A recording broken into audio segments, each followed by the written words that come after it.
Welcome back to the deep dive. So today we're opening a file that, it honestly feels like something out of a cyberpunk novel. It really does. But it's very real. We're looking at a conversation from January 2026 between Tucker Carlson and a man named Peter Brimelow. And the subject matter is, well, to put it mildly, it's explosive. Oh, it is. And, on the surface, it's about immigration, demographics, all that. But if you really peel back the layers, this is basically a masterclass in a concept called lawfare. Lawfare. Yeah. It's about how the legal system, the financial system, even the media, how they can all be weaponized to just systematically dismantle a person's life. Right. And what hooked me, actually, it wasn't even the interview itself at first. It was the context. There was this viral moment on X, formerly Twitter. With Elon Musk, yeah. Exactly. This anonymous account posts some really stark data about the statistical decline of the white population in the U.S. Making this argument that, if trends continue, they face an existential threat. Which is the kind of thing you usually see in some pretty deep corners of the internet. But then Elon Musk, richest man in the world, he quotes it and just says, 100%. It just validates the whole premise. It was a huge moment. A huge moment. And that's the fuse. But this deep dive isn't about Elon. It's about the guy who was sounding this exact alarm way, way back. We're talking about Peter Brimelow. And our mission here is really just to trace the arc of his career, at least as he tells it in this interview. We're going to unpack how someone goes from being this, celebrated financial journalist, a total insider. Being purged. Yeah. Financially ruined, and fighting for his life in a castle in West Virginia. A castle. We will definitely get to the castle. Yeah, we have to. But let's start with the before picture. Yeah. Because if you Google Peter Brimelow today, you get a very specific set of labels. But his resume, the one he lays out here, it's shockingly establishment. It is, and that's so crucial to understanding his whole perspective, his bitterness. He wasn't some outsider throwing rocks.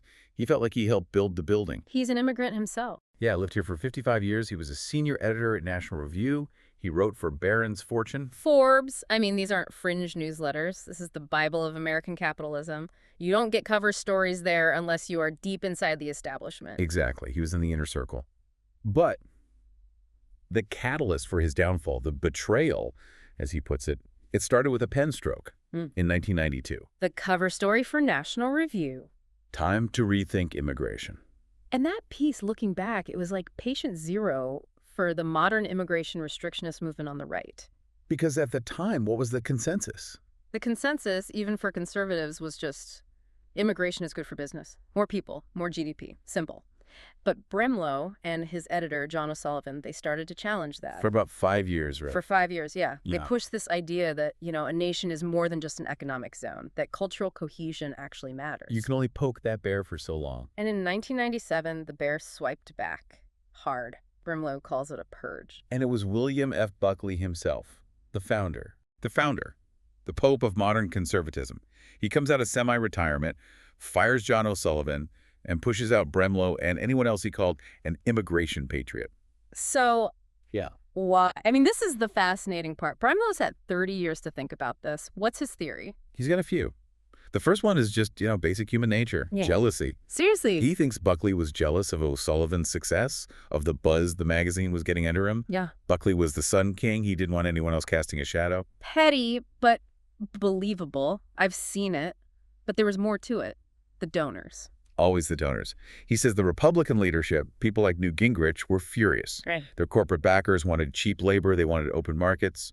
All this immigration talk was bad for business. And Buckley needed that donor money. Of course. Yeah. But then he brings up the third rail, the ideological pressure. The neoconservatives. Specifically, he names Jewish neoconservatives like Norman patriots.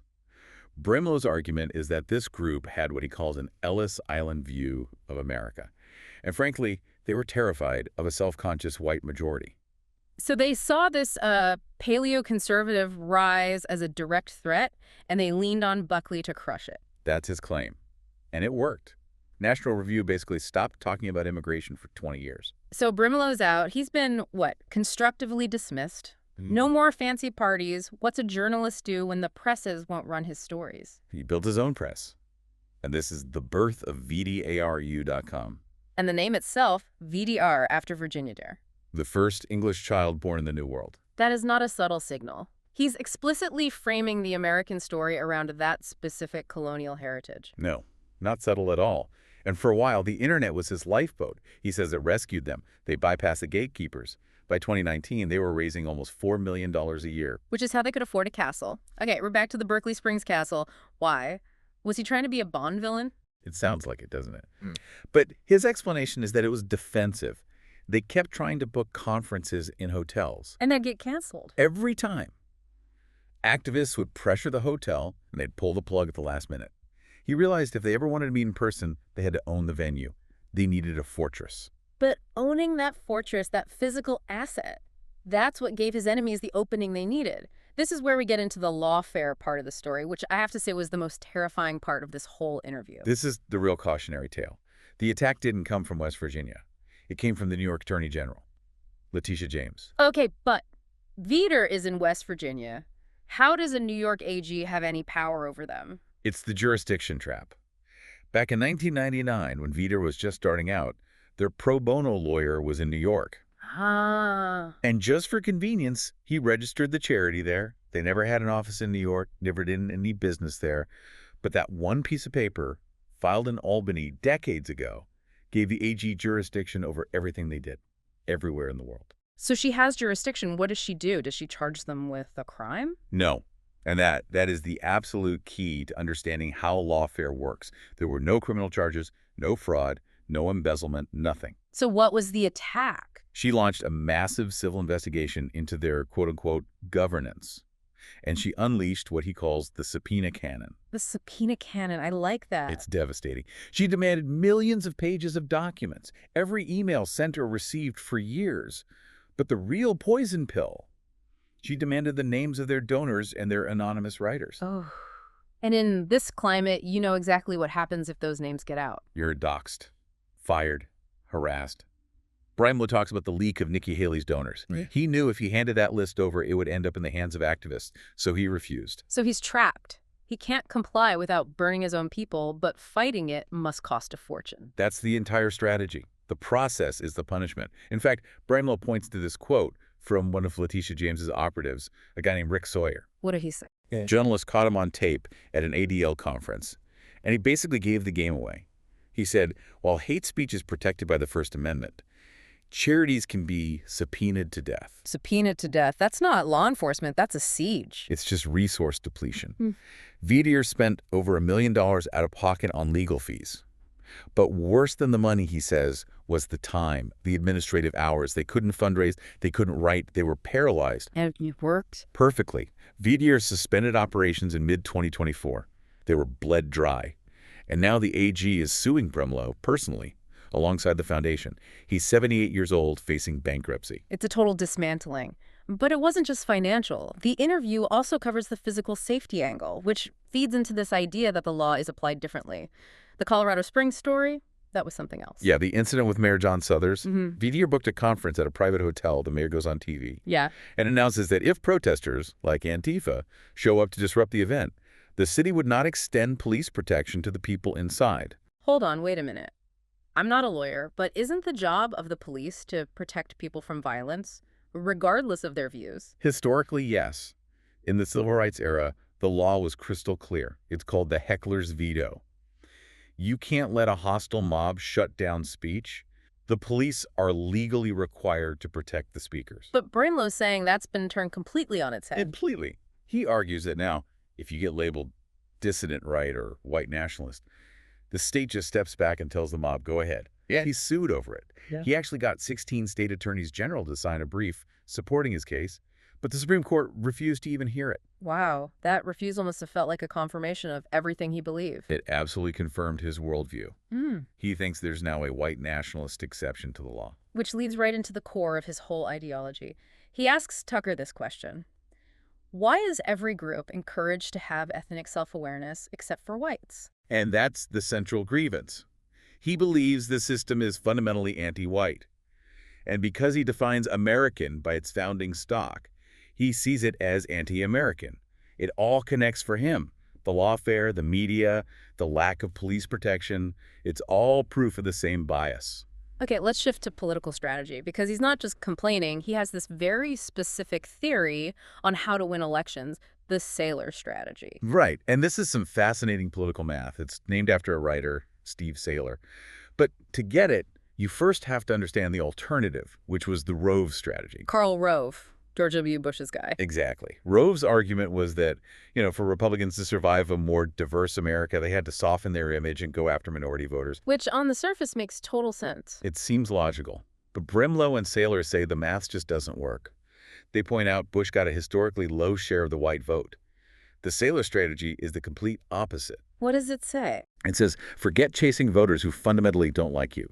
Instead, if Republicans just increase their share of the white vote by a few percentage points back to, say, what George H.W. Bush got in '88, the raw numbers would overwhelm any gains that Democrats make elsewhere. It's a strategy of maximizing your base, which brings us, of course, to Donald Trump. Inevitably. Because Brimelow is very clear that he doesn't think Trump is, one of them. No, not at all. He calls him a civic nationalist, not a white nationalist. Yeah. But he says Trump just accidentally stumbled onto this incredibly powerful political weapon. When he came down that escalator in 2015 and mentioned immigration, Broke a taboo. he broke the enforced silence. And he activated what Brimelow calls the implicit community. What's that? It's this idea of a group that acts as a cohesive bloc, but without any formal leadership or organization. He thinks these white working-class voters were just waiting for a signal. Trump gave them the signal, and it was enough to completely shatter the Rove strategy. There's another really thorny part of this interview I want to get into, the discussion around Israel and the idea of an ethno-state. Yeah, this is a very common talking point on the dissident right, and they lean into it hard. What's the argument? The argument is about what they see as a massive contradiction. They say the U.S. establishment sends billions of dollars to support Israel as a Jewish state with very strict heritage-based laws, while at the same time, it condemns any hint of white identity politics in America as pure evil. And he brings up the conservative scholar Yoram Hazony here. He does. He says he likes Hazony, but he accuses him of doublethink.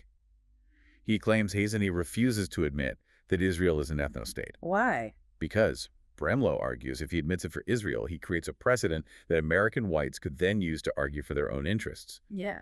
Brimelow is just brutally consistent. He says, I support Israel's right to be Jewish, but I demand the same logic be applied here. It's that demand for consistency, speaking of which, or maybe a lack of it. We have to talk about Rupert Murdoch. This was maybe the most surprising part of the whole thing for me. It is a wild paradox, isn't it? I mean, Brimelow was fired from the Murdoch empire, but he talks about the man with real warmth, affection even. It's true. He was purged. But he says he stayed on Murdoch's payroll as a consultant for decades. He mentions his kids were born on News Corp healthcare plans. He calls Murdoch a gentleman. But Murdoch owns the Wall Street Journal. He owns the outlets pushing the exact pro-corporate, pro-immigration line that Brimelow has spent his entire life fighting. And that's the disconnect. Brimelow's take is that Murdoch is just purely transactional, not ideological. He thinks Murdoch just outsourced all the editorial thinking to the neocons so he can focus on the fun stuff, like buying sports teams. So Murdoch is paying for his kids' doctor bills while his own newspapers are helping destroy his political project. It really shows you how that elite level is just a small club. The personal relationships don't always map onto the political battle lines. Okay, so let's bring it up to the present day in the interview. January 2026. Brimelow's been through the ringer. How does he see the state of the country? It's grim. Very grim. He uses the phrase slow-motion civil war. And he's not being metaphorical there. No, he seems quite literal. He argues that states like New York and Minnesota have, in effect, seceded from the Union because they refuse to enforce federal immigration law. He's talking about needing the Insurrection Act. He's talking about impeaching judges. That's extreme stuff. But he does drop some numbers that hint that maybe the tide is turning. A little. He notes that the foreign-born population had actually fallen by 2.5 million recently, which suggests some kind of enforcement has kicked in by 2026. Yeah. But he warns that legal immigration is still running at 1 million a year. So it's a Band-Aid on a bullet wound, in his view. Exactly. He's still calling for a total moratorium, a complete pause. He thinks the overall trajectory is still collapse, which leads to the final question Tucker asks him. Are you hopeful? And for a man who just spent an hour detailing the complete destruction of his life's work and his country, he says, yeah, miracles in politics. That's his answer. He lists them off. The collapse of the Soviet Union. He says nobody saw that coming. Vatican II. The rise of Trump. His view of history is that it's not a straight line. Systems look invincible right up until the moment they're not. So he's basically banking on a miracle, a black swan event. It seems to be the only thing that keeps a dissident going, right? The belief that the story isn't over yet. So when we pull back from all this, from the boardrooms at Forbes to a castle in West Virginia, what is the real takeaway here for someone listening? I think the takeaway goes so far beyond Peter Brimelow or immigration. It's really about the mechanisms of control in our era. His story is a case study. It's a blueprint for how political orthodoxy is enforced. It's not about winning an argument in the marketplace of ideas. No, not at all. He wasn't debated. He was removed. It's about what you could call capacity denial. If you hold the wrong views, the system denies you the capacity to operate. It uses banking, insurance, and most of all, the legal system's subpoena canon to just bleed you dry. The process is the punishment. Which leaves us with a pretty provocative thought to end on. Yeah. If a registered charity can be financially dismantled by the state without ever being charged with a single crime, simply because its political views are unpopular, does the First Amendment still really function in practice?